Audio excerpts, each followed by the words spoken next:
Como les había dicho, bueno, estábamos haciendo una recapitulación, ¿no? De qué es lo que tenemos que hacer. Entonces, básicamente, en este diagrama de flujo que nosotros tenemos, pues nos encontramos con el proceso que deberíamos seguir, ¿no? Entonces, cuando nosotros nos planteamos optimizar un proceso, pues obviamente vamos a partir de un punto central. Este punto central va a corresponder a las condiciones normales de operación. Entonces, en torno a estas condiciones normales de operación, nosotros nos vamos a proponer el diseño experimental, que generalmente va a ser un diseño factorial, ¿no? Corremos las experimentaciones que hagan falta y una vez que tengamos las experimentaciones, pues tenemos que correr un diseño de primer orden con puntos centrales sobre el diseño factorial que nosotros creamos, ¿sí? Luego tenemos que hacer una prueba de ajuste del modelo. Si es que falta el ajuste del modelo, entonces al modelo lineal que acabamos de generar, pues vamos a proceder a generar un modelo de segundo orden. Pero si es que no falta el ajuste, es decir, se describe bastante bien el proceso a través de un modelo lineal, pues tenemos que seguir el método del ascenso más pronunciado en caso de que queramos llegar a una optimización o el descenso más pronunciado en caso de que queramos hacer una minimización, ¿no?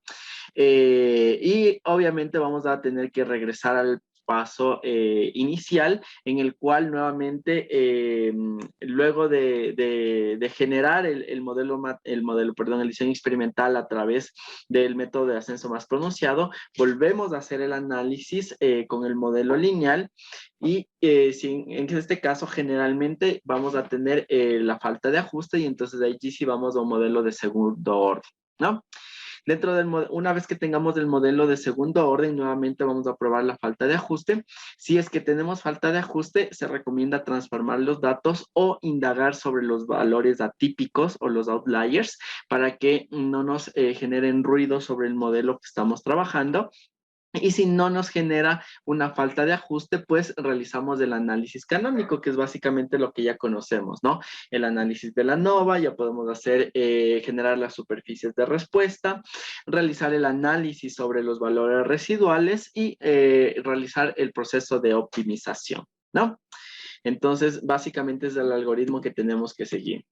Ahora, habíamos hablado del diseño central compuesto. La principal ventaja que yo quiero resaltar de este modelo es que este modelo tiene un modelo factorial incrustado y precisamente lo que hablábamos la clase anterior, ¿no? Que este modelo nos permite hacer escalamientos, ¿no? Entonces yo puedo plantearme inicialmente un modelo fraccional con puntos centrales y una vez que yo ya haya identificado que este modelo no se ajusta al diseño lineal, sino perdón, a la regresión lineal, sino a la regresión cuadrática, pues en ese caso vamos a ir añadiendo los puntos axiales, ¿no es cierto? Entonces, lo importante de esto es que las corridas experimentales que nosotros hicimos previamente, los datos que ya generamos previamente nos van a servir para utilizar en el modelo de optimización. ¿Sí? Otra cosa que es importante recalcar es que este diseño central compuesto, cuando estamos aplicando en procesos de optimización, generalmente en procesos de optimización a nivel industrial, eh, este diseño nos permite identificar valores óptimos que no necesariamente se encuentren dentro de la zona de operación, es decir, dentro de mi margen normal de operación, ¿sí? ¿Y por qué me permite hacer esta identificación? Por los puntos axiales que nosotros estamos generando. Recuerden que los puntos factoriales siempre se van a encontrar dentro de los límites de operación o cercanos a los límites de operación normal, pero los puntos axiales se salen de este límite y por lo tanto nos podrían ayudar a identificar condiciones de operación que se encuentren fuera de estos límites, ¿sí? Y bueno, eso como una recapitulación. Ahora vamos a hablar del diseño de Box-Venken. En este diseño también es un diseño de optimización. El modelo matemático que vamos a generar a través del diseño de Box-Venken es un modelo de segundo orden, al igual que el modelo central compuesto se utiliza en optimización de procesos y de productos, ¿sí? Este diseño de Box Banking también es un diseño de superficie de respuesta. La diferencia principal que nosotros podemos identificar entre este diseño y el central compuesto es que este diseño de Box Banking no tiene un diseño factorial incrustado. ¿De acuerdo? Entonces, fíjense en que en el diseño central compuesto nosotros tenemos un diseño factorial incrustado, ya sea con 2 factores o con 3 factores, ¿no? Bueno, con los factores que vayamos a trabajar, pero siempre se encuentra como esencia un diseño factorial. En este caso, no tenemos el diseño factorial.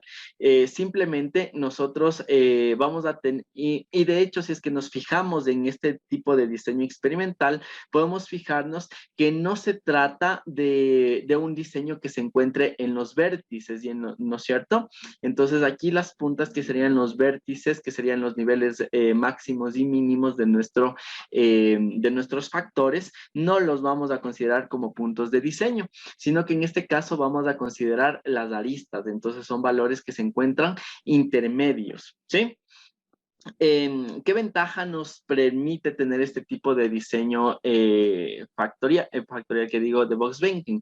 Primero, como no estamos trabajando con los vértices, nosotros podemos disminuir un poco el número de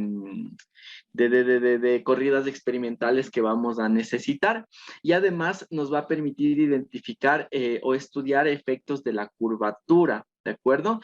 Y los efectos lineales y las interacciones, ¿sí? Entonces, este es un diseño bastante completo. ¿Por qué? Porque nos va a permitir obtener información de los efectos principales de los factores, de las interacciones de los factores y de la curvatura.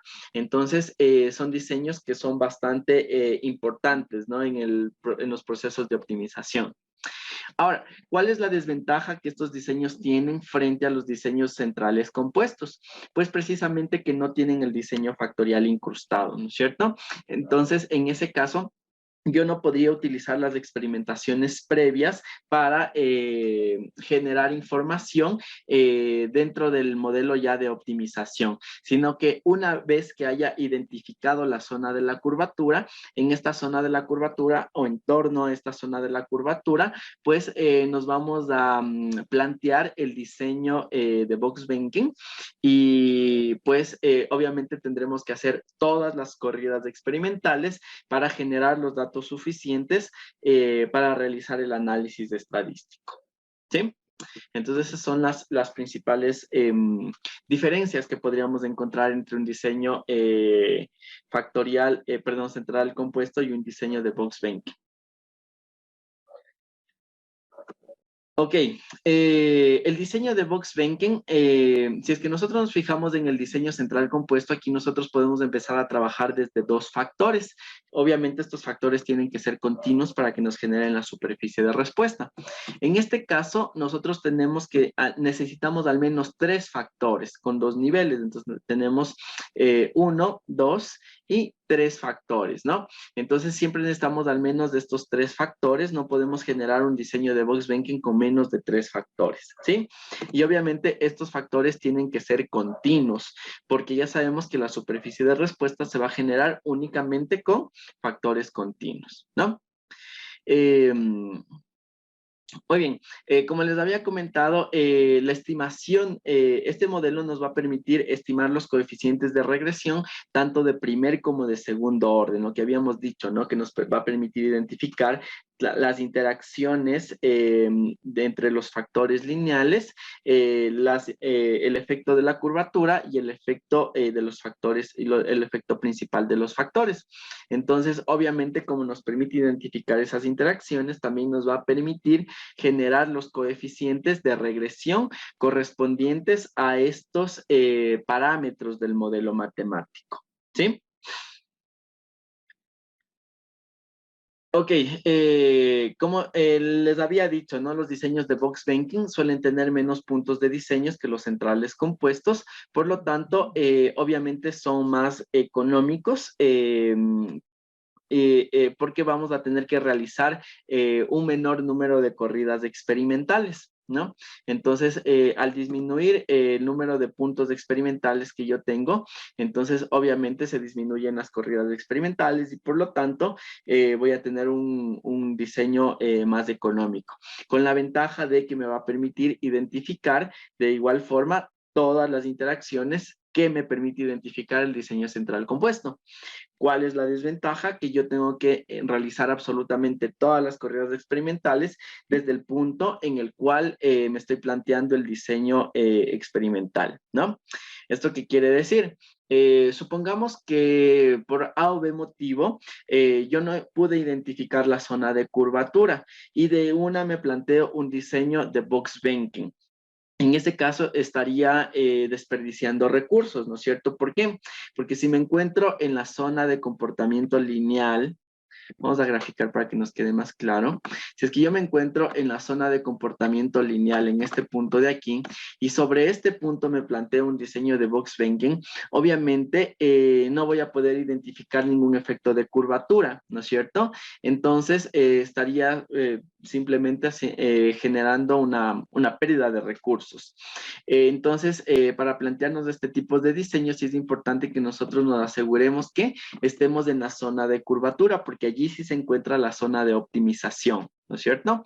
Entonces, una vez que nosotros hayamos identificado esta zona de optimización, pues sí que vamos, el diseño de box ranking nos va a dar información valiosa y nos va a permitir generar la respuesta óptima en el proceso que estemos operando.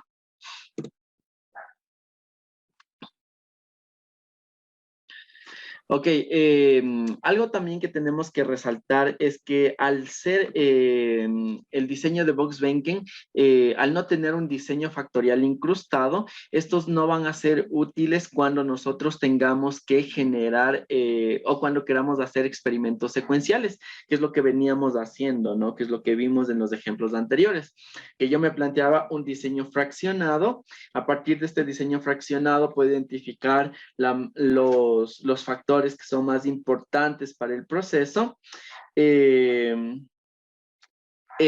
que hayamos identificado estos factores, pues podemos completar los puntos con los factores importantes, ¿no es cierto? Y ya tenemos un diseño factorial completo, y a este diseño factorial completo le podemos añadir puntos centrales y puntos axiales, y se transforma en un diseño de optimización. Entonces, obviamente, vamos a ir ejecutando cada uno de los experimentos de manera secuencial, y por lo tanto, vamos a poder ir avanzando en el proceso, ¿no? En este caso, no se puede hacer eso. ¿Por qué? Porque los puntos del diseño de box banking no coinciden con ningún punto del diseño factorial. Entonces, se tienen que realizar, como les había comentado previamente, todas las corridas experimentales, ¿no? Fíjense en que aquí nosotros también podemos identificar el número de corridas experimentales que tiene un diseño de box banking, ¿no es cierto? Aquí tenemos 1, 2, 3, 4. Tenemos 4 corridas por cada factor. Aquí tenemos 1, 2, 3, 4, 1, 2, 3, 4, ¿no es cierto? Entonces tenemos 3 por 4, 12 corridas experimentales, más los puntos centrales. Entonces podríamos trabajar con 13 corridas experimentales cuando estamos trabajando con 3 factores, ¿sí?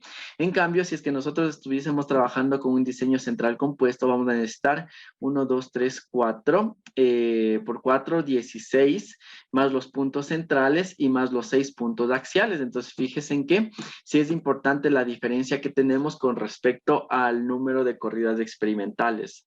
Y esto obviamente va a ser más importante o vamos a tener que considerar cuando el costo de cada corrida experimental sea elevado, ¿no? Por ejemplo, si es que yo tengo que hacer un análisis que sea muy específico, o sea, muy costoso sobre el proceso que yo estoy realizando, pues obviamente se va a preferir trabajar con una menor cantidad de corridas experimentales, porque obviamente a nivel de planta, este tipo de experimentación no nos genera valor agregado, ¿no? Obviamente nos va a permitir mejorar el proceso, pero una vez que se vaya avanzando, ¿no? Y lleguemos al punto de optimización, pero previo a eso, pues, si yo corro una prueba, pues, de pronto para la empresa representa pérdidas, y no me está generando ningún valor. Entonces, en esos casos, sí es importante disminuir al máximo el número de corridas experimentales. Ya. Los diseños de Box Banking, como ustedes pueden ver, trabajamos con las aristas, entonces no necesariamente son puntos, ¿no? Por lo que se puede estar seguro que todos los puntos que se encuentran dentro del diseño se encuentran dentro de su zona de operación, ¿sí? Entonces, esta también es otra diferencia. Recuerden que en los diseños centrales compuestos, al yo tener puntos axiales, yo podía identificar algún valor que se encuentre fuera de las condiciones de operación, pero en este caso no. En este caso, para yo plantearme un diseño de Box Banking, tengo que conocer muy bien el proceso y estar seguro que el punto de optimización se encuentra dentro de las condiciones de operación que yo me estoy planteando, ¿sí? Porque obviamente fuera del cubo no voy a poder identificar ningún efecto. Entonces, es importante eso, ¿no? Que conozcamos bien el proceso con el cual estamos trabajando. Nuevamente, aquí necesitamos al menos 3 factores o más para poder aplicar un diseño de Box Banking. Caso contrario, en el diseño o sea, no podemos generar el cubo, ¿no? En cambio, en el diseño central compuesto sí podemos empezar a trabajar desde 2 factores, ¿no?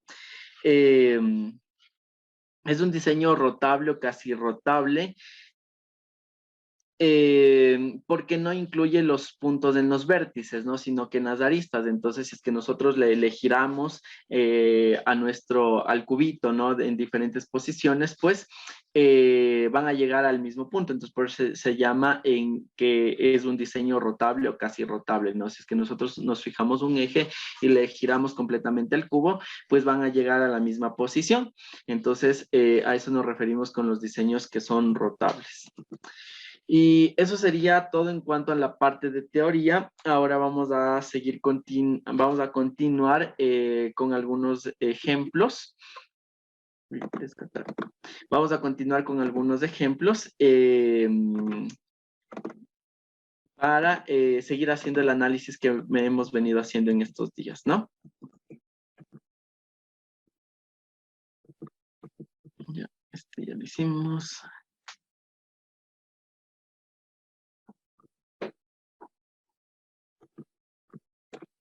Ya.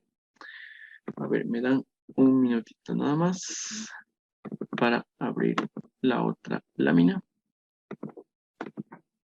Uy.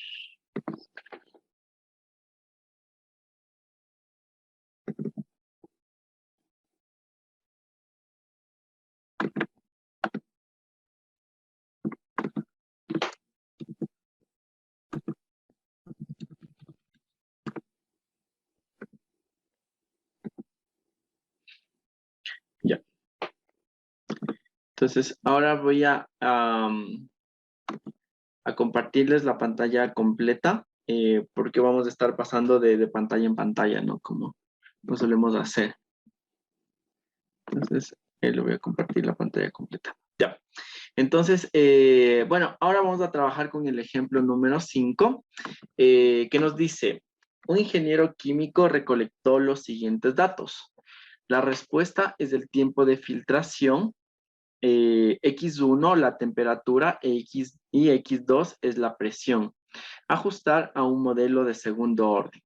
Entonces nos dice qué condiciones de operación recomendaría si el objetivo es minimizar el tiempo de filtración, y B, qué condiciones de operación se recomendaría si el objetivo es operar el proceso con una velocidad de filtración media muy próxima a 46. ¿Sí? Entonces aquí tenemos los datos. X1, recordemos que es la variable temperatura y X2 la presión.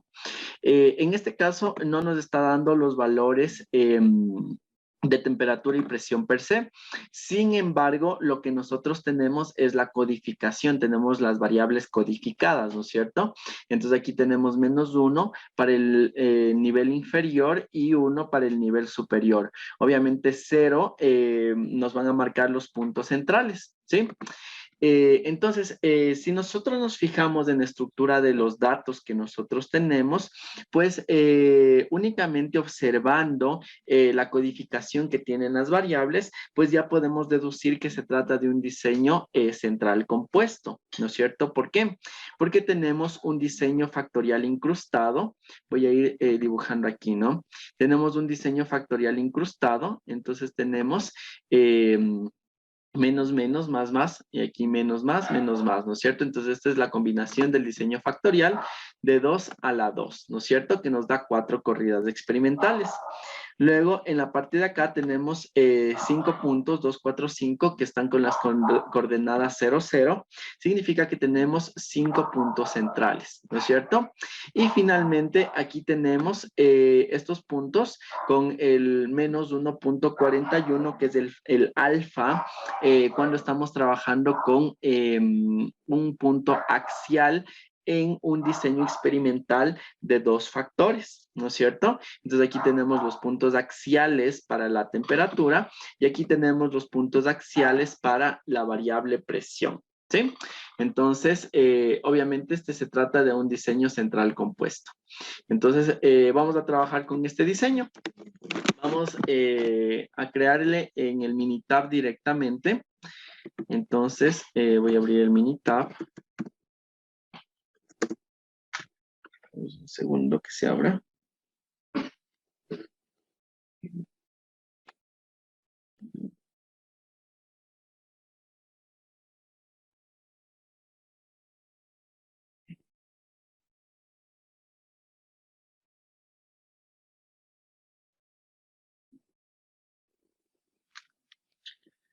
Ok.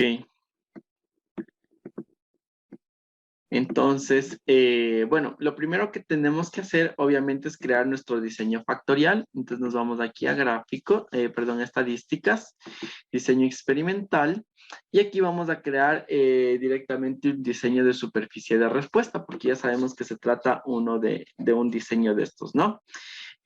Obviamente se trata de un diseño central compuesto porque tenemos únicamente 2 factores, entonces vamos a seleccionar esta opción, diseño central compuesto. ¿Cuántos factores tenemos? 2, ¿no? Entonces nos vamos al diseño, seleccionamos el diseño full factorial con un solo bloque y aquí obviamente tenemos las 5 corridas de los puntos centrales. Entonces le ponemos OK.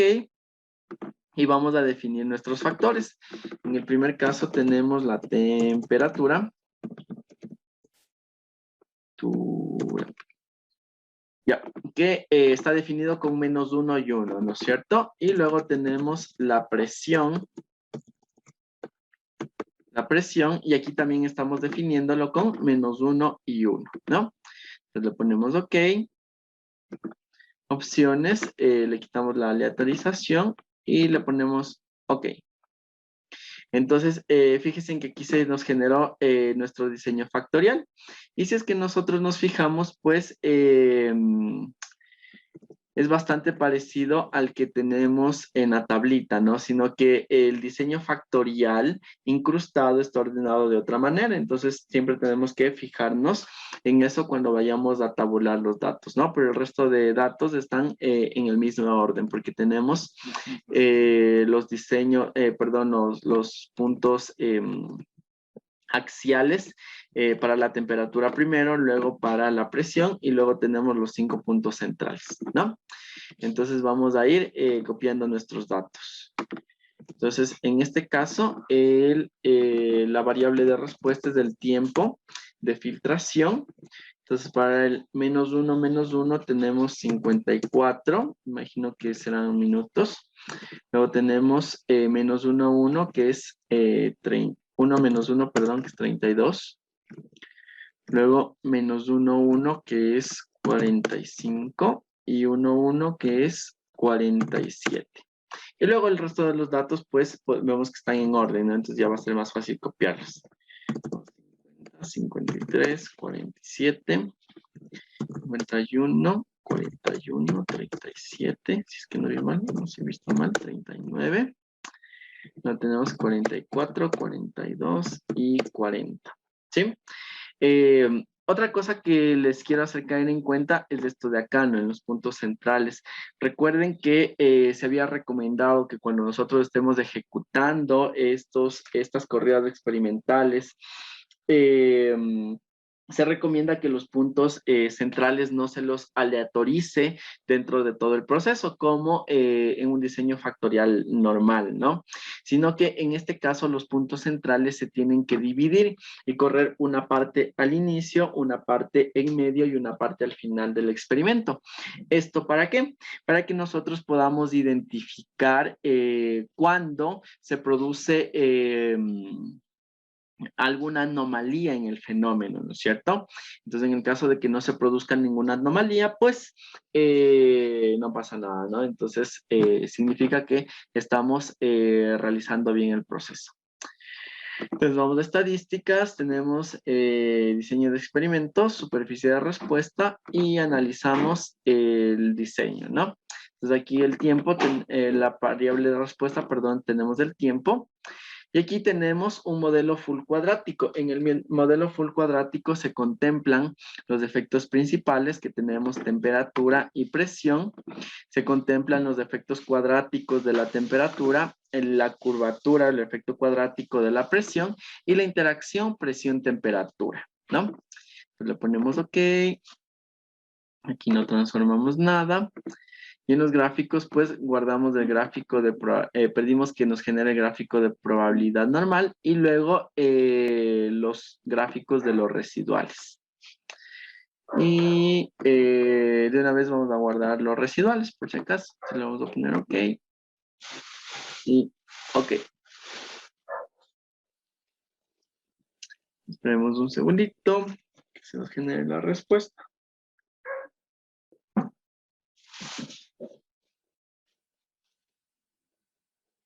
Ya. Y ya estamos. Entonces, primero, aquí tenemos nuestro modelo matemático, ¿no? Bueno, el resumen del modelo. Entonces tenemos un R cuadrado de 67.15. Bueno, ya podemos ver que no es muy ajustado el modelo en este caso, ¿no?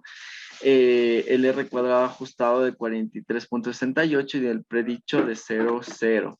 Entonces, cuando nosotros generemos o tratemos de predecir el comportamiento de las variables con este modelo matemático, como tiene un valor tan bajo, pues no va a ser muy confiable, ¿no? Y de hecho, vamos a tener que modificar el modelo. ¿Por qué? Porque fíjense en que en este caso vamos a ir analizando cada uno de los componentes de la ANOVA, ¿no? Entonces aquí tenemos los efectos principales. En la presión podemos ver que tenemos un p-value que no es significativo. En la temperatura tampoco, ¿no es cierto? En los efectos cuadráticos tampoco. Y en las interacciones, pues sí, una interacción es significativa. Pero el resto de términos del modelo no son significativos, ¿no? Además, en la falta de ajuste, aquí podemos ver que tenemos 0.017, que es menor que el nivel de la significancia. Entonces, en este caso, sí estamos teniendo una falta de ajuste, ¿no es cierto?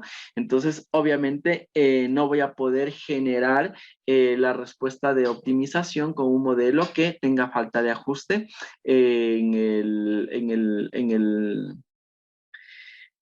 en el modelo predictivo, ¿no? Y además en las variables cuadradas, fíjense aquí que tampoco tenemos significancia, ¿no? Entonces este modelo no es representativo de nuestro sistema.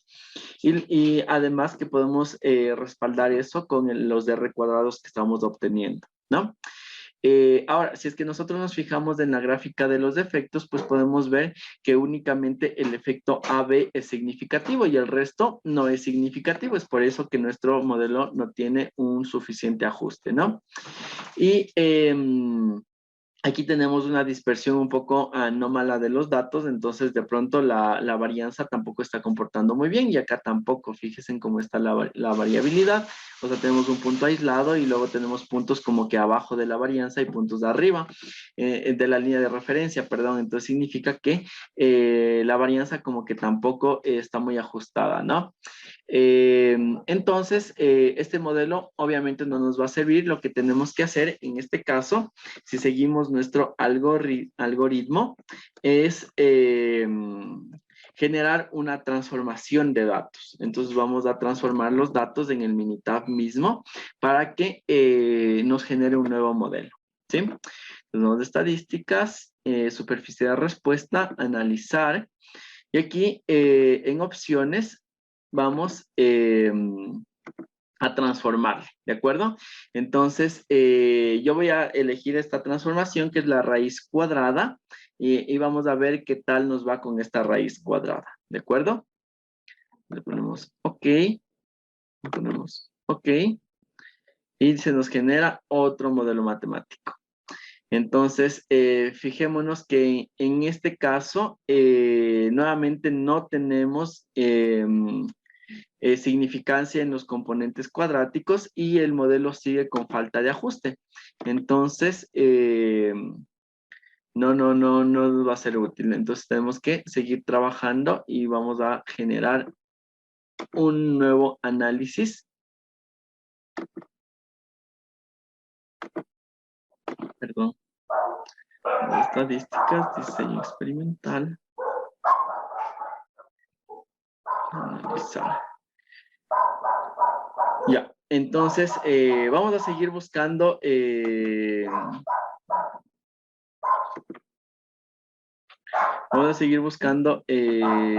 transformaciones. Ahora vamos a aplicar el logaritmo natural. Entonces le vamos a poner OK. Y le vamos a poner OK. Ok, con el logaritmo natural, fíjense en que el término cuadrático aquí de hecho empeoró. El modelo sigue sin ser representativo y la falta de ajuste pues tampoco nos da, ¿no? Entonces seguimos con un modelo que no nos va a ser útil. En este caso, pues vamos a seguir probando transformaciones y vamos a utilizar el inverso, ¿de acuerdo? Aquí vamos, factorial, perdón, superficie de respuesta, hacer superficie de respuesta.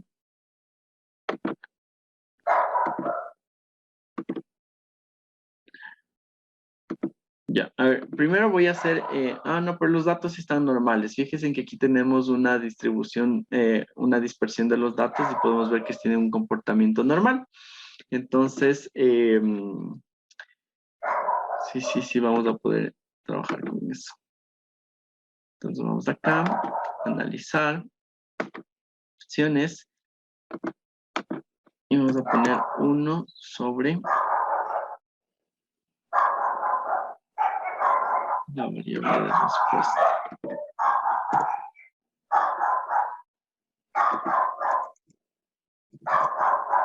A ver,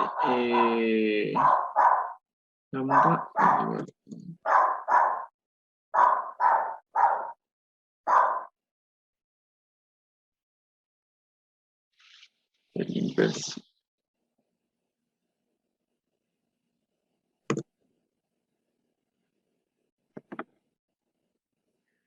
A ver, un segundito. Ya podemos este. Ok.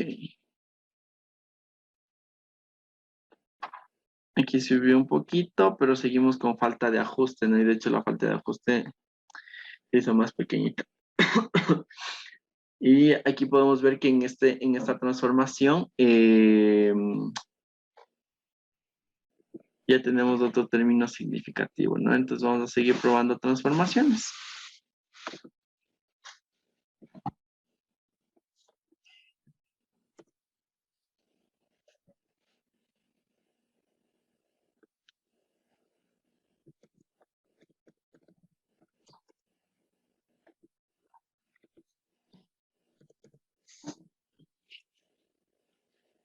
A ver.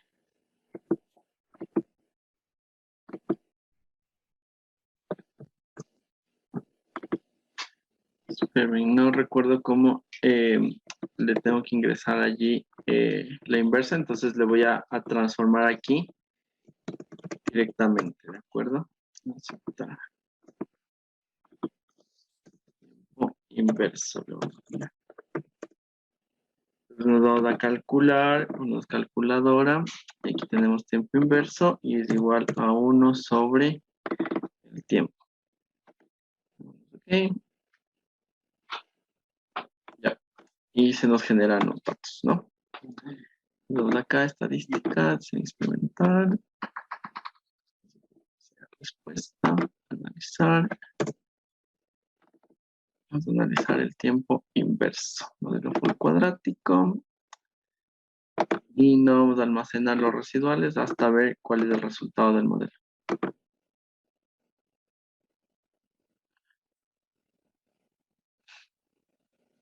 Ya. Bueno, aquí se nos genera nuevamente el modelo matemático, pues seguimos con el mismo problema, ¿no? No nos está permitiendo estabilizar el modelo. En este caso, pues únicamente vemos que se cambió la posición de los efectos cuando transformamos la variable, ¿no? Pero de igual forma ya tenemos dos tipos de efectos significativos. A ver, entonces vamos a probar con otra transformación. Vamos a poner calculadora. Vamos a poner tiempo modificado. Ya, a ver, ya probamos con la raíz cuadrada, ya probamos con el logaritmo natural. Vamos a probar con logaritmo en base 10. Entonces aquí podemos ver.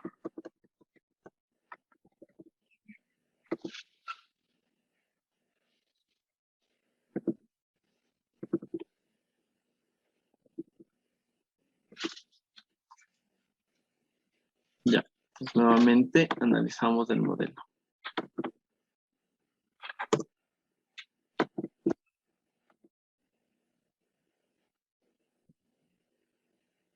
No, seguimos con falta de ajuste. A ver, vamos a hacer otra transformación. Vamos a hacer el inverso de la raíz cuadrada. Vamos aquí a calcular. Poner tiempo modificado 2. Vamos a poner 1 sobre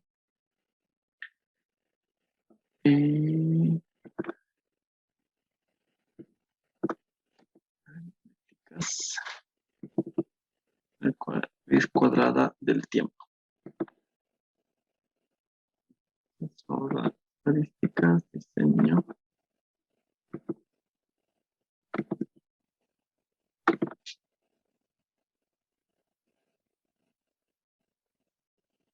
Ya. Y seguimos con una falta de ajuste del modelo. Fíjense en que en este caso, pues hemos probado con todas las transformaciones y no tenemos ninguna respuesta satisfactoria, ¿no? Bueno, con las transformaciones que generalmente se recomiendan. De pronto nos falta hacer una transformación potencial. A ver, hagámosles.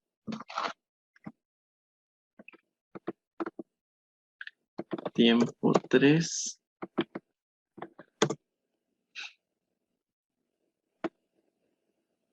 Voy a poner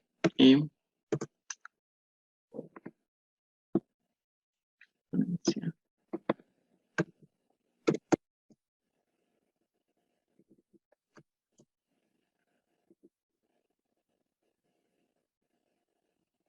No nos permite hacer eso porque no se generan todos los datos. Entonces hagamos una potencial. Vamos a hacer 10 elevado, ya.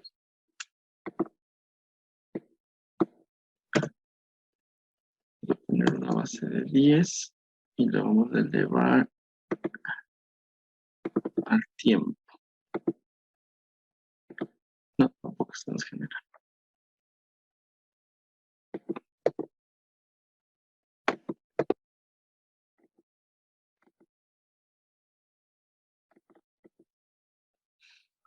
Ok, entonces, bueno, déjenme verificar si es que copiamos correctamente los datos, porque podría ser que De pronto no copiamos bien un dato y por eso no se nos está generando, pero yo creo que sí copiamos bien.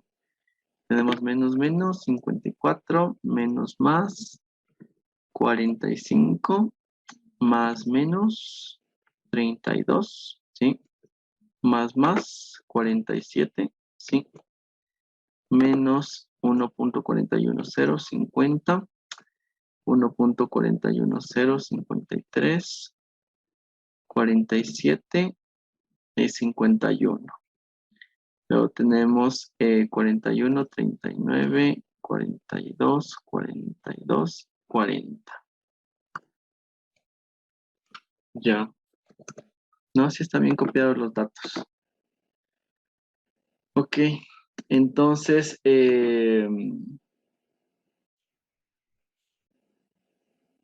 vamos a hacer un test de los outliers para identificar valores atípicos. A ver, Marlene. Están levantando la mano.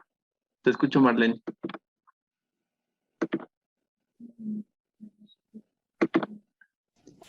Una consulta. eh, También para el diseño Box-Venken tenemos que iniciar con el diseño de superficie de respuesta, como lo está haciendo, o podemos hacerlo directamente con Box-Venken. De igual forma, cuando estamos trabajando con Box-Venken tenemos que utilizar los diseños de superficie de respuesta. Y luego ahí seleccionamos el diseño de Box-Venken. Ah, ya, listo. Eso era, gracias, profesor. Ok. Entonces vamos a ver si es que tenemos valores atípicos y le ponemos OK. Entonces nos generan los datos. Y aquí tenemos cuando el tiempo es 50. A ver, déjenme ver. Entonces tenemos resultados para la temperatura. Bueno, en este caso le está determinando como un valor atípico a los puntos axiales. Entonces, cuando estamos analizando la temperatura, si están determinando un valor atípico.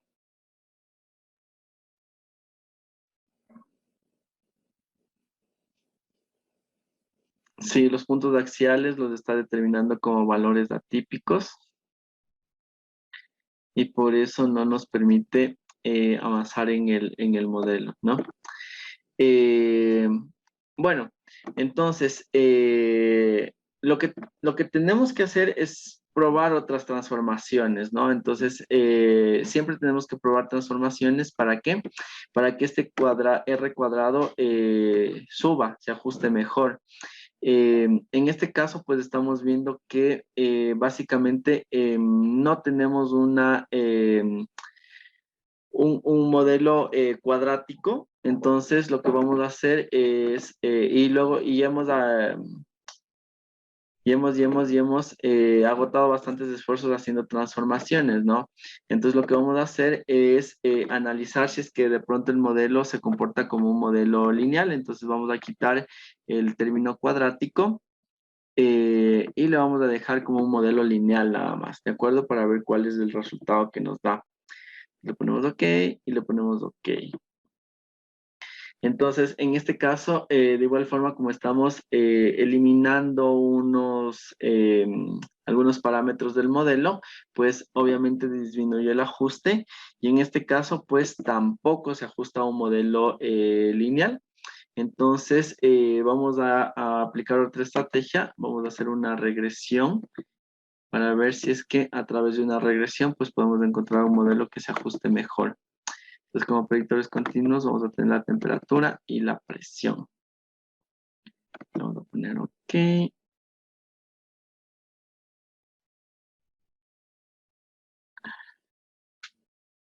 Ya, aquí se nos generó un modelo lineal completamente. Vamos a volver a hacer la regresión.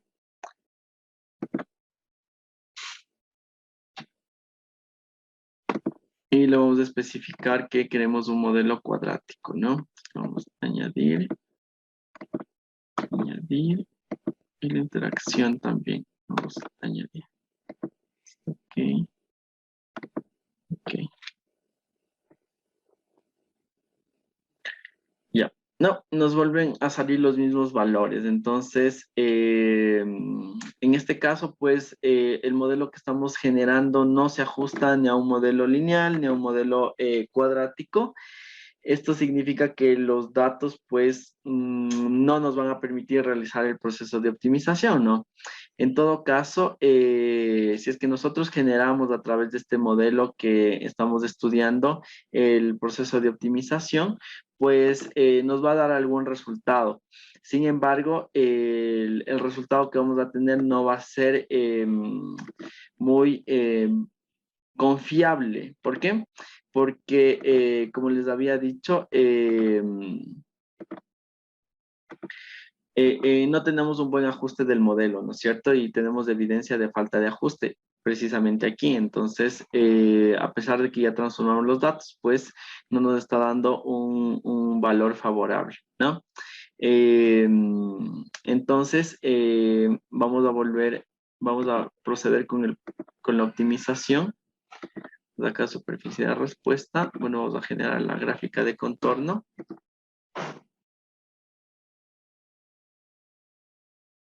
Luego nos vamos a estadísticas.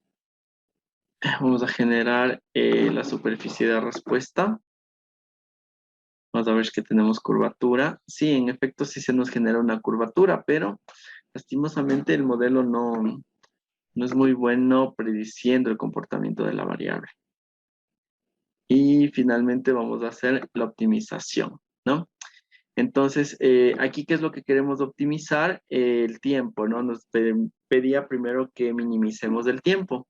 Entonces, aquí lo vamos a considerar únicamente esta variable de respuesta, porque las otras sabemos que son las variables modificadas, entonces no nos sirve de nada. Entonces, vamos a minimizar el tiempo.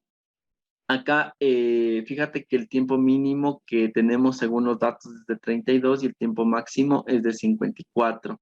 Entonces, vamos a tratar de alcanzar este tiempo mínimo, que va a ser el target, ¿no? Pues le ponemos OK y le ponemos OK.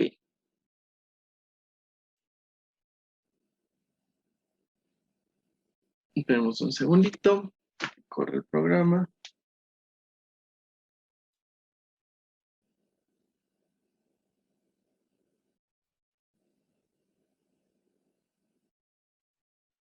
Ya.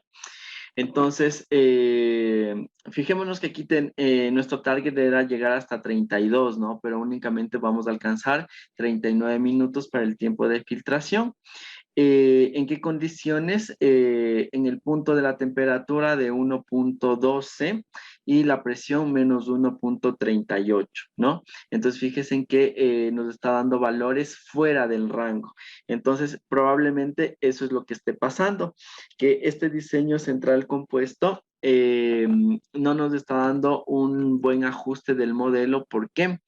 Porque no se encuentra cerca de la zona de optimización, ¿de acuerdo? ¿A qué me estoy refiriendo? Los datos que nos está dando del diseño, de pronto se están acercando ya a la zona de la curvatura, pero no se encuentran necesariamente en la zona de optimización. Por eso es que el modelo no nos permite identificar claramente el punto óptimo, ¿no? Pero bueno, en todo caso, sí nos permite acercarnos. ¿Por qué les digo que nos permite acercarnos? Aquí nosotros tenemos nuestro modelo factorial, ¿no es cierto?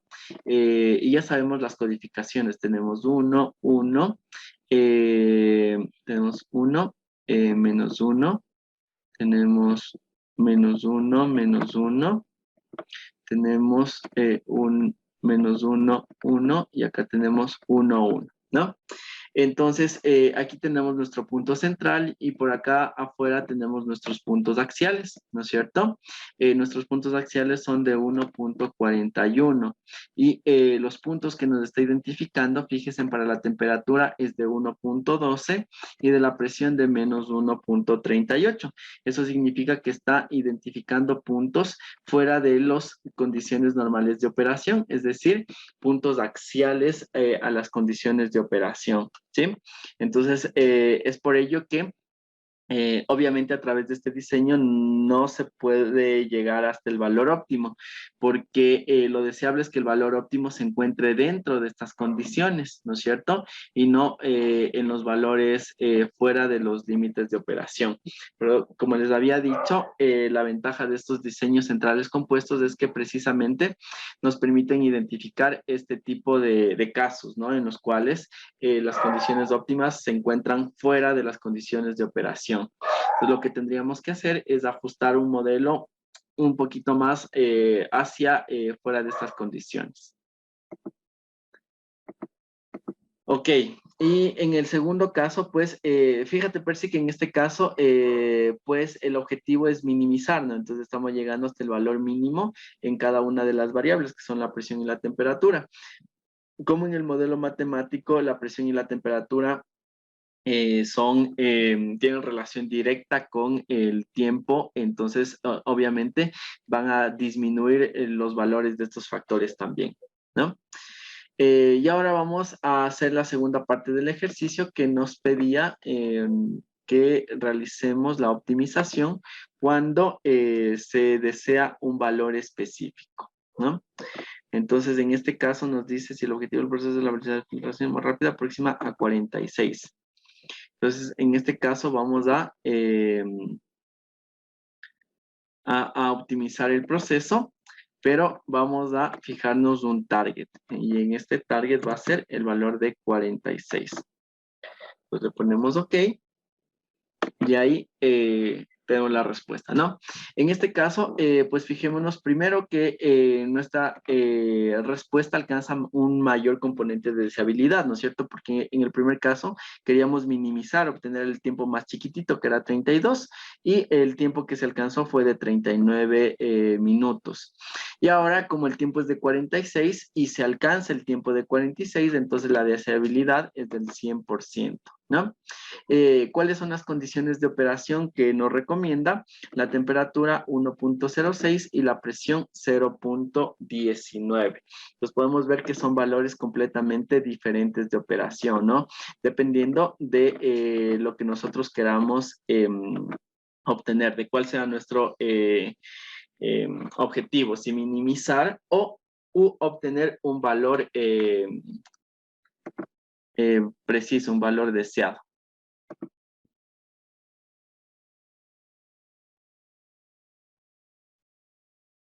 Ya, Percy, aquí el ejercicio nos está indicando únicamente los valores codificados, las variables codificadas. No nos proporcionó los datos reales de la presión y la temperatura, ¿sí? Entonces, por ejemplo, aquí, qué sé yo, la presión podría haber sido el máximo, qué sé yo, 10 PSI y el mínimo 5 PSI, bueno, estoy diciendo cualquier cosa, ¿no? Entonces, pero se les codifica, ¿no? Al mínimo con -1 y al máximo con 1. Entonces, únicamente estamos trabajando con un modelo con las variables codificadas. Entonces, bueno, acá tenemos un Excel, ¿no? Entonces, ¿cómo vamos a interpretar estos datos, no? Si yo tengo únicamente variables codificadas. Entonces, yo aquí, por ejemplo, voy a tener una variable -1 y voy a tener una variable 1, ¿no es cierto? Y tengo el punto axial que es de 1.414, positivo y negativo, ¿no es cierto?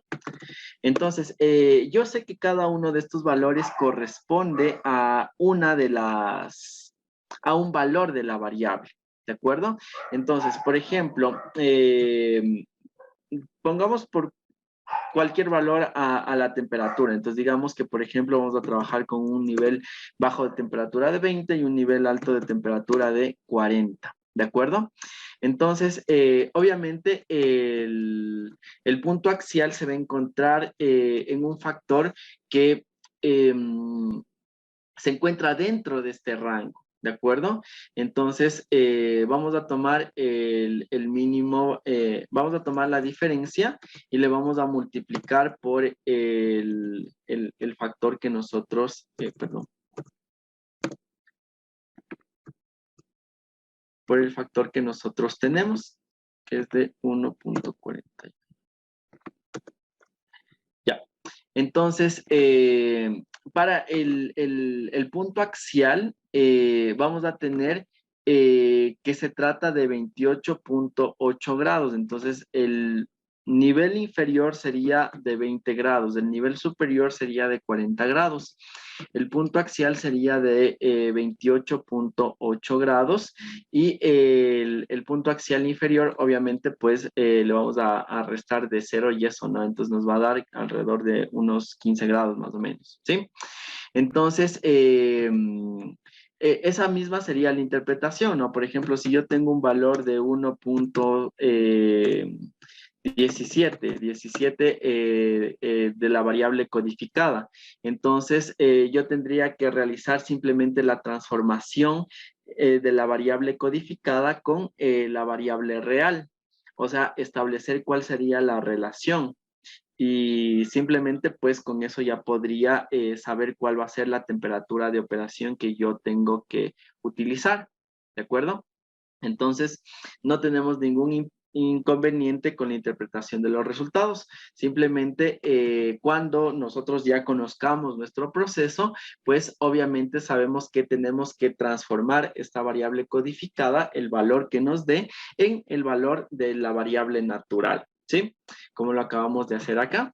Entonces, sería exactamente lo mismo.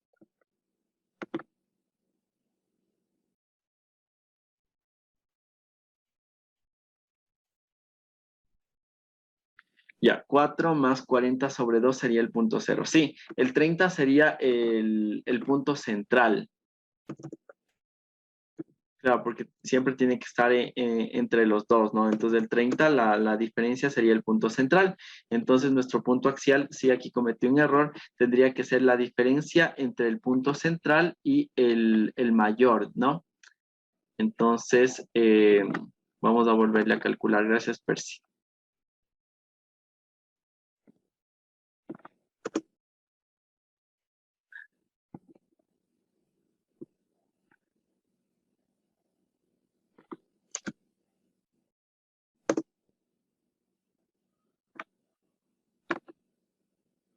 Ya.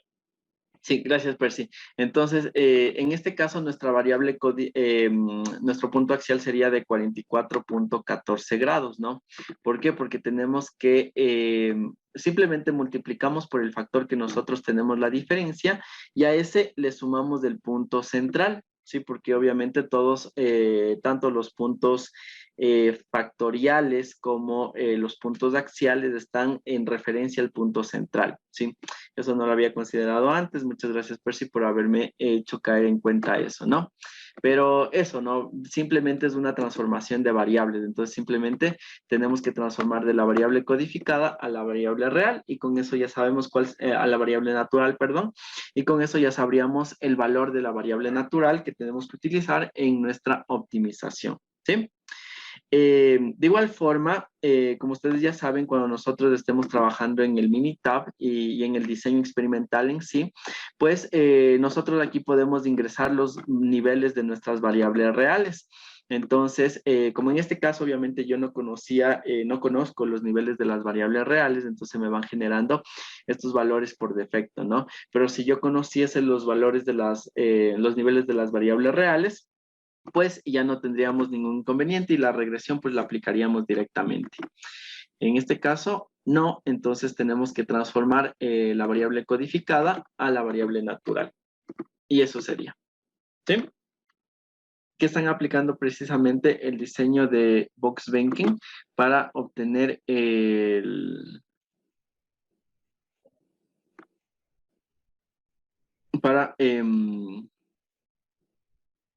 para, precisamente la optimización de un proceso de absorción, ¿de acuerdo? Entonces, en este trabajo se realizó en el año 2013, un diseño de Box-Banking para la optimización de la absorción del colorante azul ácido sobre residuos de las flores. ¿De acuerdo? Entonces, obviamente, en este caso, bueno, en la parte de acá abajo, que es lo que nos interesa, este documento también les voy a pasar, ¿no? En la parte de acá abajo tenemos el diseño factorial y nos está indicando qué es lo que se utilizó, ¿no? Entonces, primero utilizan un diseño factorial para reducir el número de experimentos para la optimización como les dije, ¿no? Generalmente nosotros partimos de este tipo de diseños para encontrar cuáles serían el punto de curvatura, ¿no? Y irnos acercando. En este caso nos está representando que si es un diseño factorial de 2 a la 3, es decir, vamos a tener 3 factores de 2 niveles cada uno. Entonces, el primer factor es la dosificación del absorbente, el segundo, la concentración del colorante, y el tercero, el tiempo de contacto. Y la variable de respuesta es el porcentaje de remoción. Entonces, aquí podemos ver el diseño factorial que se utilizó, ¿no? Y ahora vamos a ver el diseño de Box-Venken. Entonces nos dice, el diseño de Box-Venken fue implantado para optimizar la absorción de A9, el colorante, sobre TF, las flores. Debido a los resultados obtenidos en el diseño 2 a la 3, las variables analizadas fueron las mismas, pero los intervalos de dosificación fue ampliado, ¿no? Para eso nos sirven esos diseños, ¿no? Para identificar cuáles son los rangos con los cuales tenemos que trabajar y también identificar si es que las variables en realidad son o no son representativas del proceso. Entonces, en este caso, las 3 variables que se utilizan en el estudio sí son representativas y por lo tanto se las vuelve a utilizar, ¿no? Pero lo que se hace es cambiar los límites, entonces los rangos de los factores. Entonces, en el caso nos dice el intervalo de la dosificación fue ampliado de 1, perdón, a 10 gramos por litro, dado que los porcentajes más altos de remoción incluyeron los valores límites del intervalo de dosificación evaluado, ¿sí? Entonces, básicamente, en eso es en lo que está cambiando, en la dosificación. Entonces, aquí tenemos el diseño de Box-Venken que ellos están utilizando. Aquí tenemos la variable tiempo, tenemos, de igual forma están trabajando con, aquí en el diseño experimental nos están presentando las variables codificadas, ¿no? Pero en la parte de acá abajo, pues sí tenemos los niveles. Entonces tenemos el nivel inferior, el punto central y el nivel superior, ¿sí? Luego tenemos la dosificación y luego tenemos la concentración, ¿no? Y aquí los resultados en porcentaje. Entonces, vamos a crear este diseño en el Minitab. Nos vamos a ir acá. Perdón, el Minitab. Voy a abrir otro Minitab para cerrar todo esto que se nos abrió.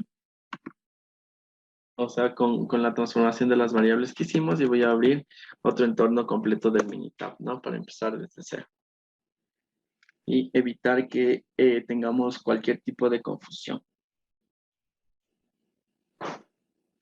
Ya, entonces nos vamos de estadísticas, diseño de experimentos. Ahora vamos a trabajar con un diseño de Box-Venken. Igual nos vamos a superficie de respuesta y ponemos crear el diseño. Vamos a seleccionar el diseño de Box-Venken. ¿Cuántos factores continuos tenemos? Son 3, ¿no es cierto? El tiempo, la dosificación y la concentración. ¿Sí? Entonces, nos vamos a diseño, número de réplicas 1, no queremos bloques y ya está. Entonces le ponemos OK. Y ahora vamos a ingresar los factores. Entonces, nuestro primer factor es el tiempo. Nos va a poner solo con la T. El nivel inferior es 30 y el máximo 120, ¿no?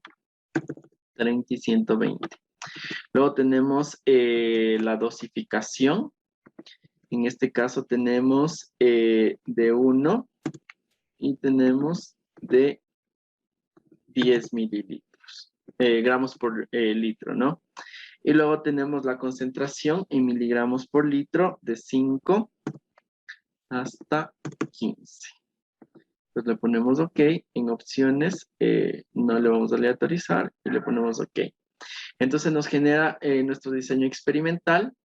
En este caso, tenemos un total de 15 corridas experimentales, ¿no es cierto?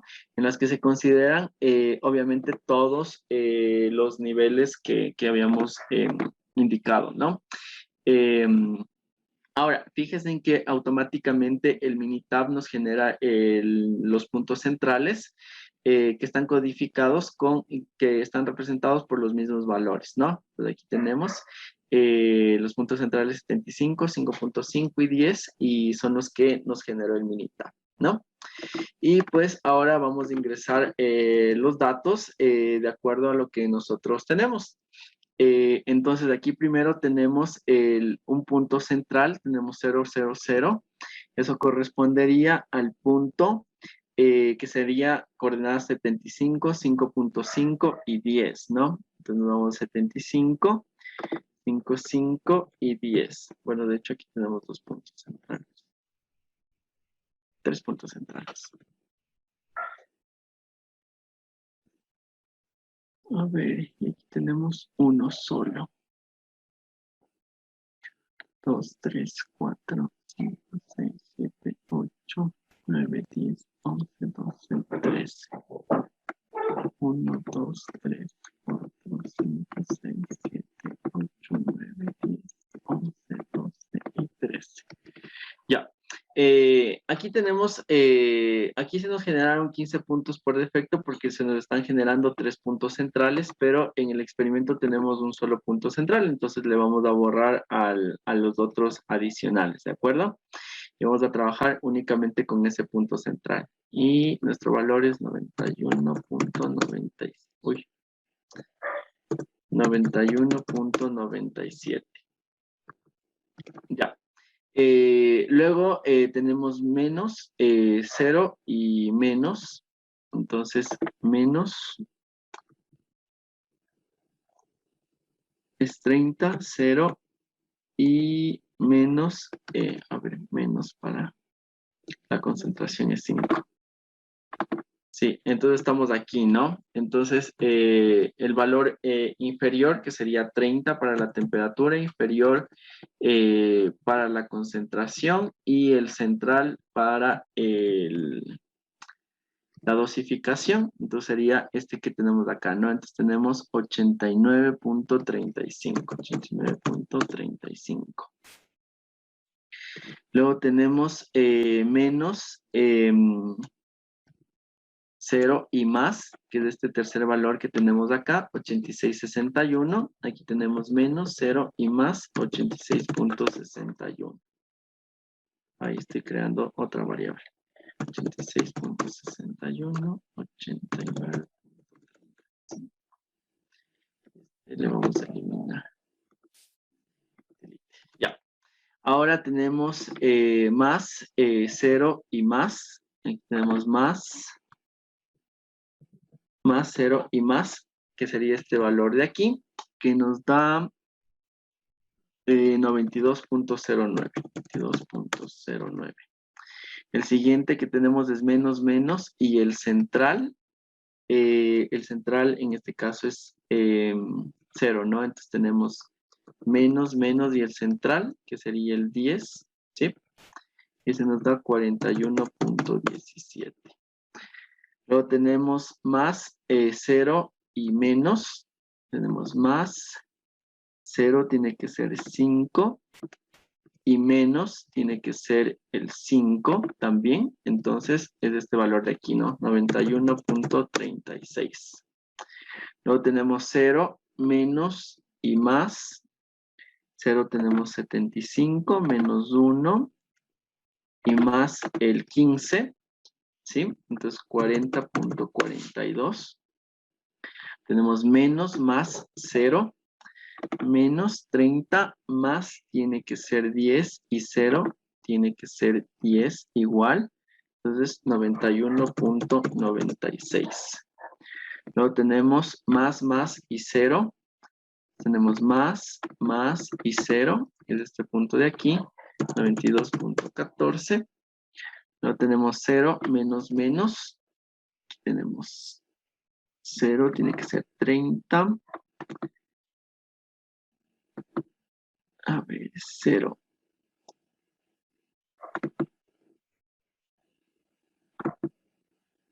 $30, 1 y 5. Ese no lo encuentro.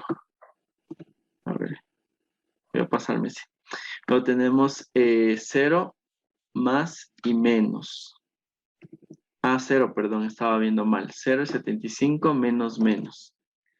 0 menos menos, este de aquí, ¿no es cierto? Entonces este es 52.07.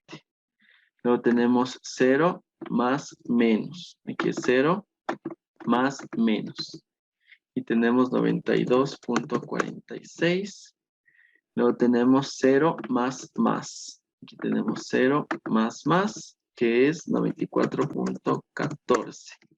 Y finalmente tenemos más menos 0. Y aquí tenemos más, menos y 0, ¿no?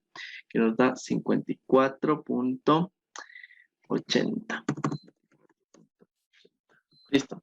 Entonces, bueno, esta variable de respuesta es del porcentaje de remoción, ¿no es cierto? Entonces, una vez que ingresamos nuestra variable de respuesta, pues procedemos con el análisis, los estadísticos, diseño experimental, superficie de respuesta y analizar. Los términos le vamos a pedir un diseño full cuadrático, a ver qué nos da. Y en el caso de que no hayan suficientes valores, pues los vamos a ir sacando los términos que no sean significativos para llegar a tener un modelo más ajustado.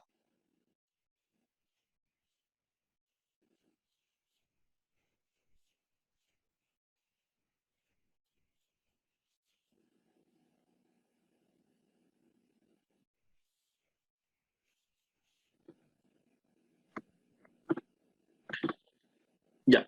Entonces, primero podemos ver que el modelo matemático representa el 99% de los datos, el ajustado el 98% y el predicho no tiene ninguna significancia. Eso significa que estamos considerando muchos factores, ¿no? Muchos términos, perdón, en el modelo. Entonces, a través del Pareto podemos identificar cuáles son los términos importantes. Podemos ver que los términos importantes es el factor B y el cuadrático de B, ¿no es cierto? Que sería la dosificación. El A se encuentra al límite y podemos ver que ninguna de las interacciones es significativa. Por lo tanto, podemos eliminar todas estas interacciones y quedarnos únicamente con los efectos principales y los efectos cuadráticos para poder generar un modelo más ajustado, ¿no? De hecho, también podríamos verificar cómo se nos modifica el modelo una vez que eliminemos los términos cuadráticos de A y C, que también podemos ver que no son representativos, ¿no? Entonces vamos a diseño experimental, superficie de respuesta, analizar, y en términos vamos a quitar primero todas las interacciones para ver cómo nos queda el modelo. Entonces le ponemos OK. Y todavía nos faltan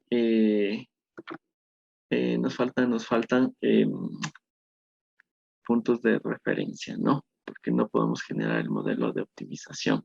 Entonces aquí podemos ver que de igual forma el modelo, bueno, baja un poquito el ajuste, ¿no es cierto? Pero ya nos quedamos únicamente con los valores más importantes. Entonces vamos a eliminar estos dos términos cuadráticos para que el modelo tenga suficientes grados de libertad. O de pronto va a ser que nos pida incrementar puntos centrales. No, ahí está, ¿sí ven? Entonces, como estamos disminuyendo el número de elementos, obviamente se eliminan los grados de libertad y ahí sí ya vamos a tener mayor cantidad de grados de libertad para determinar el error y por lo tanto ya va a permitirnos obtener un modelo de predicción, ¿sí? Entonces, este modelo es bastante bueno porque tenemos un 98% de ajuste, 97%, casi 98%, y el predictor también es del 94%, casi el 95%, entonces este modelo sí es bastante confiable, ¿no? El término cuadrático que nos quedamos es únicamente la interacción de el factor de dosificación, que es el que vimos que es significativo y obviamente es importante en el modelo, ¿no? Aquí tenemos el modelo matemático, nuevamente el diagrama de Pareto. Le dejamos aquí los efectos principales, ¿no? Porque de alguna manera ya se identificó que los efectos principales en el estudio son importantes, ¿no es cierto? De A, B y C.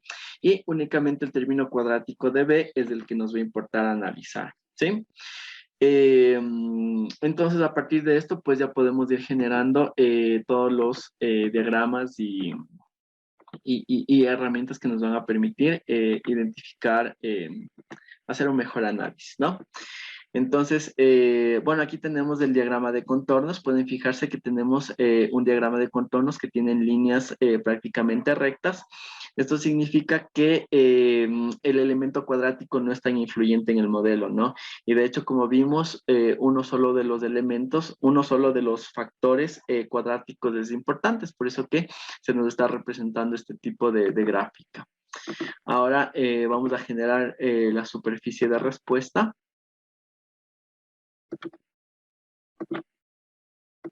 Ok, ya. Entonces, pueden fijarse precisamente, como les había dicho, la gráfica de contorno es una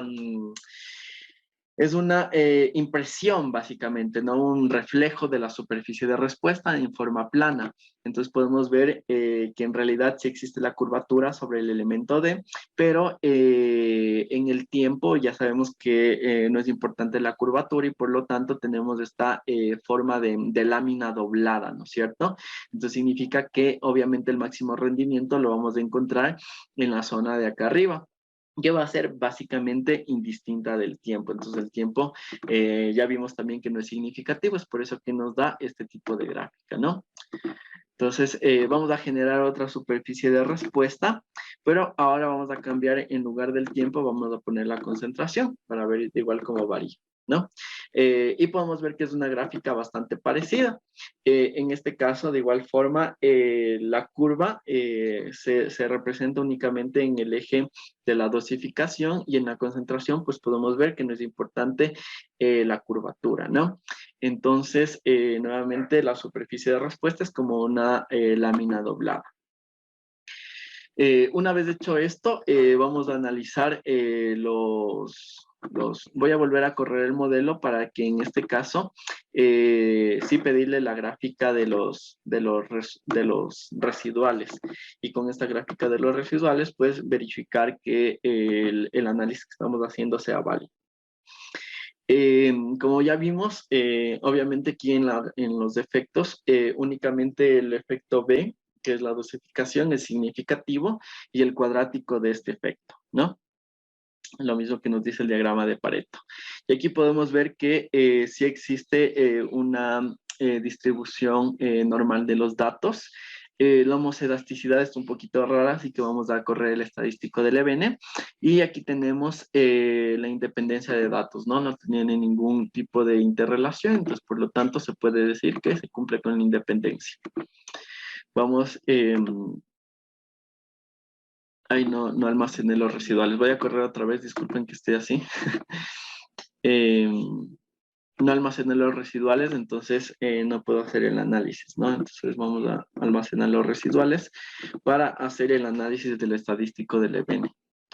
Entonces así nos vamos a Nova, igualdad, los residuales, y vamos a tomar los dos factores, bueno, el factor más importante que es el D.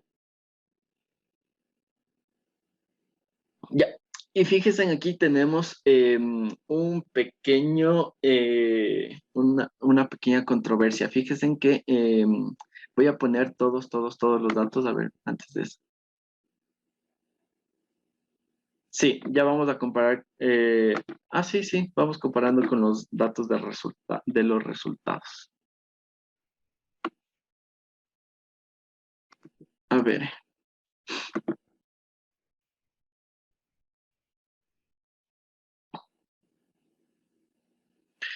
Ya.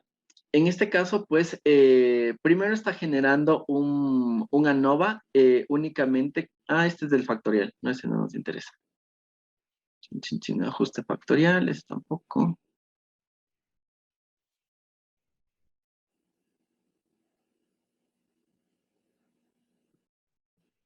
Ya, lastimosamente en estos resultados no nos están entregando el,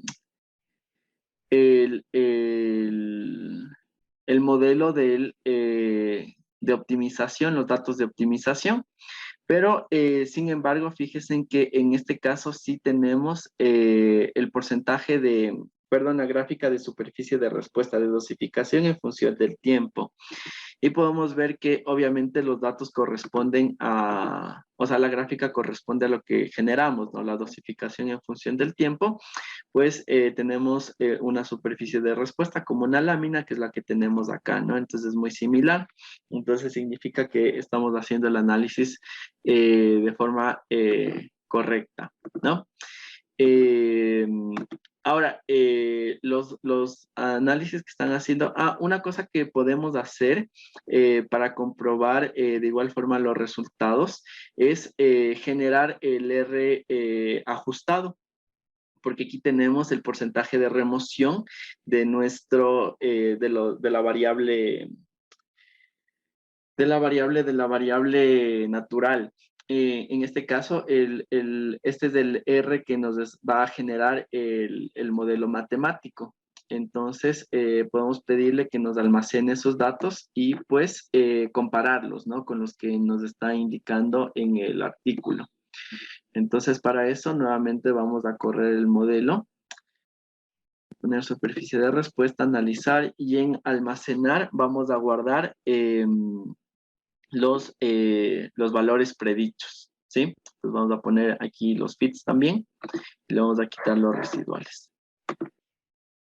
Entonces, con esto podemos comparar a ver si es que estamos trabajando con el mismo modelo o ellos trabajaron con un modelo diferente, ¿no? Entonces, por ejemplo, para el caso este que tenemos aquí, tenemos menos y 0, ¿cierto? Tenemos 41. Tenemos menos 0, 41, y la respuesta del R ajustado es de 41.22 y aquí nosotros tenemos 44. Eso significa que ellos de pronto están utilizando algún otro tipo de ajuste del modelo matemático.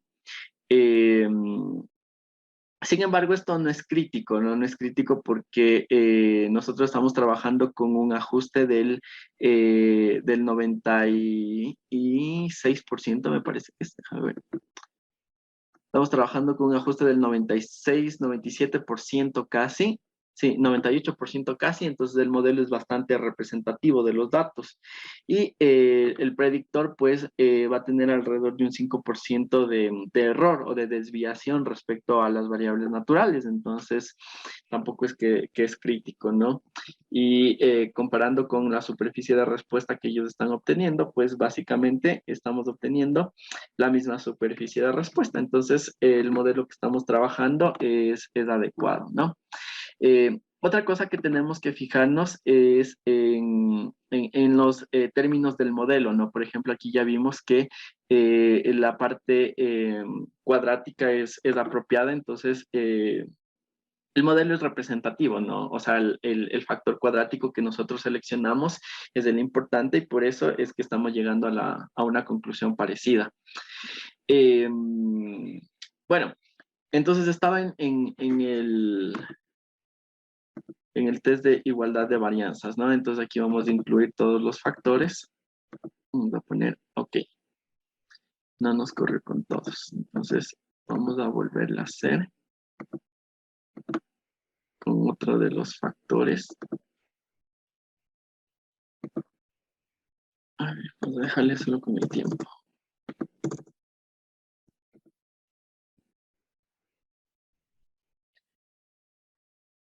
Ya, entonces, fijémonos que cuando hicimos el estadístico del EBN, únicamente para la dosificación, que es el factor más importante, el test nos dio un p-value menor que la significancia en el test del EBN, pero en las comparaciones múltiples estamos como que se roza, ¿no? Entonces, por eso podríamos considerar que los datos sí son apropiados. Sin embargo, si es que nosotros volvemos a correr el estadístico del EBN con otro factor, pues, perdón, el test de igualdad de varianzas, aquí podemos ver el estadístico del EBN que es superior y el de comparaciones múltiples también. Y entonces podemos considerar que los datos sí tienen, sí cumplen con la homoelasticidad. Entonces el análisis de la varianza que estamos haciendo sí tiene validez, ¿sí? Y ahora, verificado eso, pues nos vamos a realizar el proceso de optimización.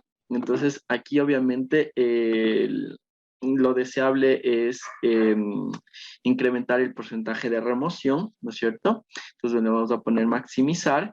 El target aquí nos va a poner el máximo valor que se alcanzó, que es el 94, pero vamos a ser un poco prudentes y le vamos a poner como 90% el máximo. O de hecho, como el modelo está bastante bueno, yo creo que sí lo podemos poner un poco más. Le vamos a poner hasta el 94% mismo.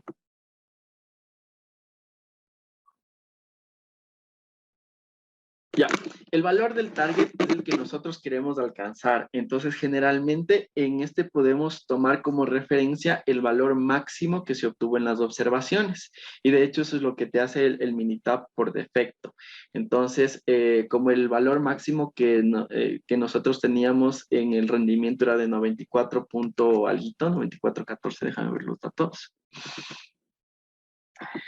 Sí, 94.14 me parece que era. Entonces el Minitab te pide que, o sea, por defecto busque ese valor para maximizar. Sí, mira, 94.14. Entonces, lo que se puede hacer es en función del ajuste del modelo. Entonces, nosotros ya vimos más o menos que nuestro modelo sí está bastante bien ajustado. Entonces, sí podríamos irnos acercando como que al valor máximo que se obtuvo con las observaciones. Entonces, por eso le voy a poner 90, ¿sí? Pero en muchos de los casos eso va a depender de qué es lo que se desee, ¿no? Entonces, que yo sé que o sea, para mí es suficiente tener un 90% de rendimiento, entonces pues le pondré 90, ¿no? Pero como mi modelo me indica que de pronto sí puede llegar un poquito más alta, entonces lo voy a poner 94. La deseabilidad es la relación entre el target y el valor que tú estás obteniendo. Entonces, si mi target en la maximización es de 94, yo, por ejemplo, llego hasta un 90, entonces significa que voy a tener una deseabilidad bastante cercana a 1. Pero si va bajando el valor o se va alejando más del target, obviamente la deseabilidad también va a ir disminuyendo. ¿Sí? Le ponemos OK. Disculpen que estoy con un poco de frío, hace muchísimo frío acá. Ya, entonces, bueno, fíjense que de hecho el modelo nos pudo llegar hasta un 100% de rendimiento, entonces, y una deshabilidad de 1, ¿no? Porque estamos superando lo que nosotros le habíamos pedido al modelo, que era del 94. Aquí fíjate, el target fue del 94 y el rendimiento que está alcanzando a través del modelo de optimización es del 100%. ¿En qué condiciones nos dice de operación? Temperatura, tiempo, perdón, 120 minutos. La dosificación de 8 gramos por litro y la concentración de 5 miligramos por litro. Entonces, esas serían las variables de optimización, ¿sí?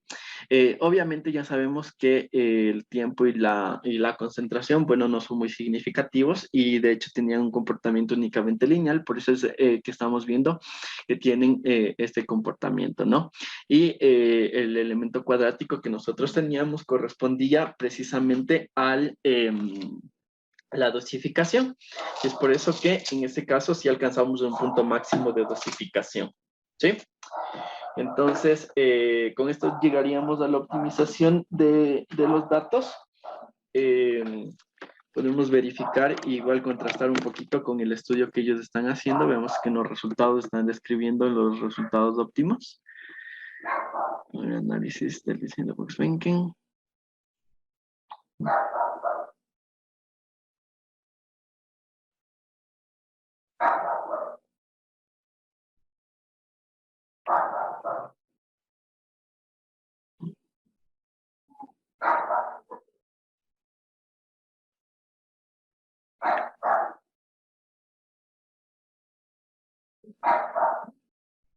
A 120 minutos, obtener la grabación.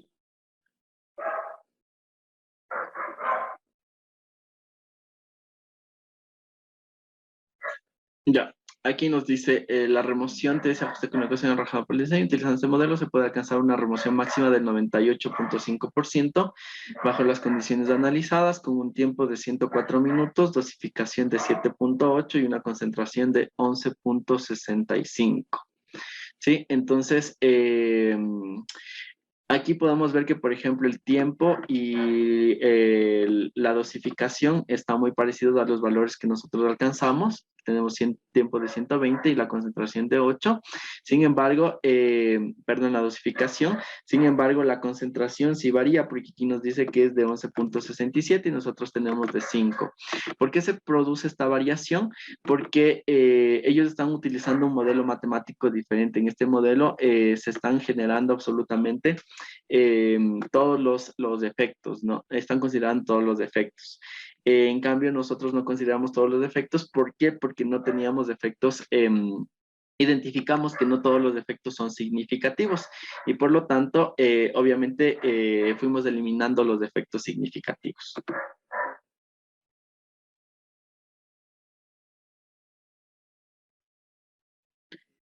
Sí, ya les voy a compartir el artículo también, no se preocupen para que ustedes puedan realizar igual su análisis, ¿no? Entonces, con esto concluiríamos la clase del día de hoy. No sé si es que tienen alguna duda, alguna pregunta o sugerencia adicional.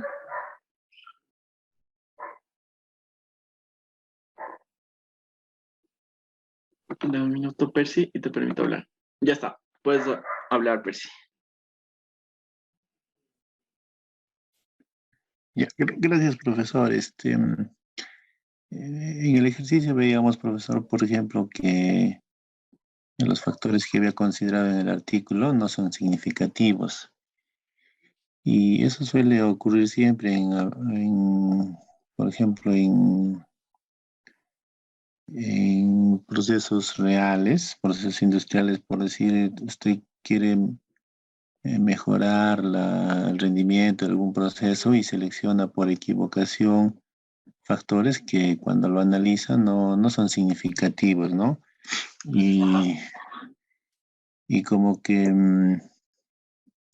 ¿qué podríamos hacer en este caso? Yo escuchaba de un diseño, de los diseños robustos, profesor, que trabajan con más, o sea, Ya, verás, no, primero lo que, la se supone que primera, por, perdón, ¿te escucho? así, profesor, termino. Por eso se supone que podría yo estudiar todos los factores que puedan tener incidencia en la variable de respuesta, pero esto es caro, ¿no? O sea, estudiarlos es muy, muy costoso, investigar es costoso y escuchaba de los diseños robustos que pueden estudiar todos los factores y empiezan a seleccionar cuáles son los que son significativos. El diseño Taguchi, por ejemplo, escuchaba, profesor, no sé si usted decía si nos alcanza tiempo, podríamos ver esos diseños. Gracias, profesor. Sí, ya, verás, Percy, primero, lo que hemos visto en este curso te puede servir para eso, ¿no? En ese caso, lo que yo te recomendaría primero que hagas es un diseño de cribado, que es un diseño factorial fraccionado. En ese diseño factorial fraccionado vamos a identificar cuáles factores sí son significativos y cuáles no. Entonces, eso por una parte, ¿no? Y obviamente si es que utilizamos un diseño fraccionado, pues no vamos a necesitar de muchas corridas experimentales para poder hacer esta identificación. Esa es una estrategia que podemos aplicar. La segunda estrategia que podemos aplicar, como tú bien dices, es el diseño robusto, pero el diseño robusto no tiene este objetivo de identificar cuáles son los factores que sí son y que no son representativos. El diseño robusto más bien tiene la capacidad de estabilizar un proceso cuando tenemos el efecto de factores de ruido. ¿Sí? Entonces, ¿qué son los factores de ruido? Ya sabemos que son factores perturbadores que durante el proceso no los vamos a poder controlar, pero que de alguna forma durante el diseño experimental sí los vamos a poder controlar. Entonces, a través de este diseño robusto, que es el diseño propuesto por Taguchi, eh, vamos a poder como que incluir la variabilidad que nos van a permitir tener, que nos otorgan estos factores y obviamente vamos a analizar únicamente los factores de interés, los factores de diseño.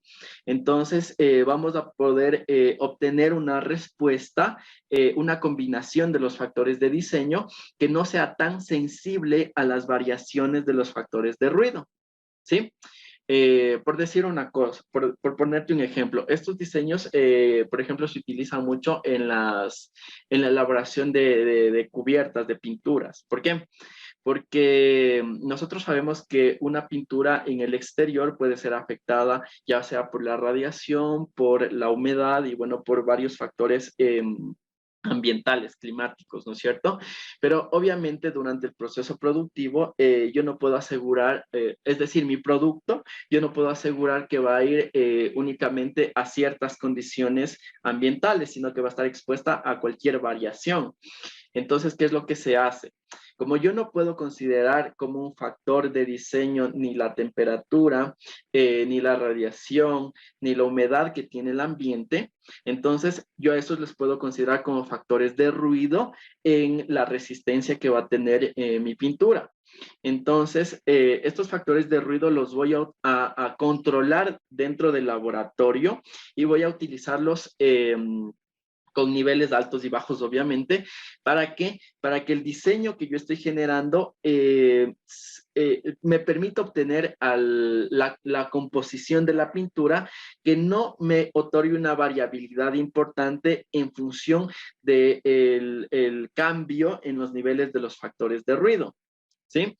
Es decir, por ejemplo, si yo aumento, controlo la radiación, qué sé yo, de 100 lúmenes a 1000 lúmenes, por decir cualquier cosa, ¿no? Entonces, la respuesta que yo voy a obtener de mi pintura va a estar dentro de ese rango. Entonces, dentro de ese rango que yo hice la prueba, voy a garantizar que va a tener la pintura una mayor resistencia, ¿sí? Entonces, ahí nos sirven los diseños robustos de Taguchi.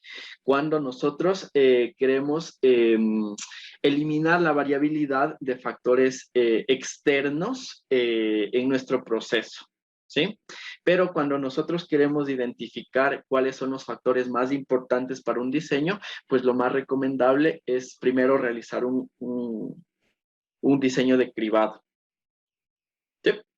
No sé si te respondí a la pregunta y en todo caso, como si tenemos tiempo la siguiente semana, vamos a trabajar con los diseños combinados, que estos son diseños que ya no, o sea, que utilizan eh, diferentes tipos de factores también y una mayor cantidad de niveles también de los factores. Y estos diseños se utilizan mucho en la formulación de productos, por ejemplo, ¿sí? Entonces vamos a topar el tema de los diseños combinados. Y también vamos a topar el tema de los diseños robustos, pero como te digo, estos diseños robustos generalmente nos sirven para eso, como para garantizar las condiciones del producto una vez que nosotros ya no podamos controlarlo. ¿Sí?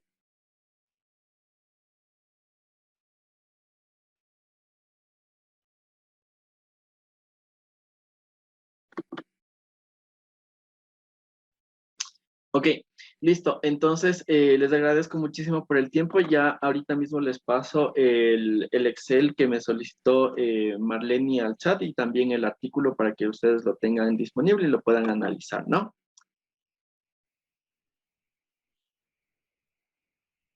Diseños de mezclas, ya, listo. Sí, sí, sí, vamos a considerar diseños de mezclas. Como te digo, son bastante útiles cuando nosotros estamos trabajando con la formulación de productos.